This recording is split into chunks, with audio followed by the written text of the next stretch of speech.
Is Saturn singing to one of its moons? NASA said its Cassini spacecraft picked up something very unusual and unexpected when it plunged into Saturn on its final mission.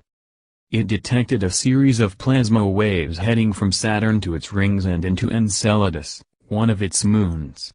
NASA described it as resembling an electrical circuit, with energy flowing back and forth. NASA said researchers converted those plasma waves into an audio file in the same way a radio translates electromagnetic waves into music. The result is the trippy sound file at the top of this story, which compresses 16 minutes of plasma waves into 28.5 seconds of out-of-this-world audio. Enceladus is this little generator going around Saturn, and we know it is a continuous source of energy. University of Iowa, Iowa City, planetary scientist Holly Suleiman said in a news release. Now we find that Saturn responds by launching signals in the form of plasma waves, through the circuit of magnetic field lines connected